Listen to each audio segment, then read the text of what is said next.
Aimez-vous les feuilletons? Si oui, la 4e livraison de la JLMB va vous intéresser. En effet, elle est consacrée à ce que l'on pourrait appeler une série de sagas jurisprudentielles.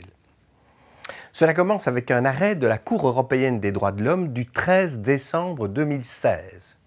Il aborde tout d'abord la question du secret professionnel pour affirmer, ce n'est pas vraiment une surprise, que l'ouverture systématique d'une correspondance adressée entre un détenu dangereux, on parle de terrorisme, et son avocat, sans intervention préalable d'une autorité indépendante, n'est pas conforme au principe de l'article 8 de la Convention. Ce même arrêt vient sur une autre question qui préoccupe beaucoup les juristes, et notamment les juristes belges, avocat.be s'y est impliqué, celle de la fameuse erreur de menuiserie qui veut que le parquet siège au même niveau que le siège, et donc à un niveau supérieur à celui de la défense. Nous étions ici en Turquie, où cette règle prévaut également, et la Cour européenne des droits de l'homme de dire qu'il s'agit là d'une manifestation des traditions juridiques de ce pays et que cela ne peut pas violer le droit à un procès équitable. Dommage, de mon point de vue en tout cas. Ensuite, un arrêt de la Cour de justice de l'Union européenne, du 21 décembre 2016, qui a trait à cette obligation qui est faite aux opérateurs de communication électronique de conserver les données relatives au trafic et aux données de localisation de ces communications. La Cour de justice a déjà sanctionné cette obligation, notre Cour constitutionnelle aussi. 3e acte, nouvelle condamnation. Il n'y a pas une autorité indépendante qui procède au contrôle de cette conservation.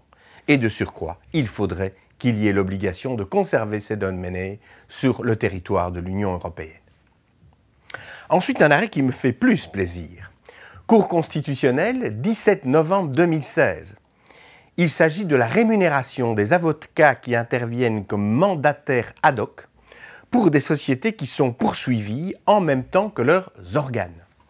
On connaît cette règle qui était instaurée dans notre droit à la suite de l'instauration de la responsabilité pénale des personnes morales.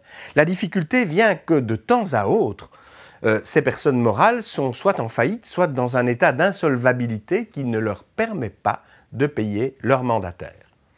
La question avait déjà été posée à la Cour constitutionnelle, elle l'est ici en des termes différents, et cette fois, et cela me fait vraiment plaisir, la Cour constitutionnelle reconnaît qu'il y a là un problème qui n'est pas compatible avec nos articles 10 et 11 de la Constitution, ni d'ailleurs avec les lois qui organisent l'aide juridique. Il faut mettre en place un système d'indemnisation des avocats qui assurent ces mandats.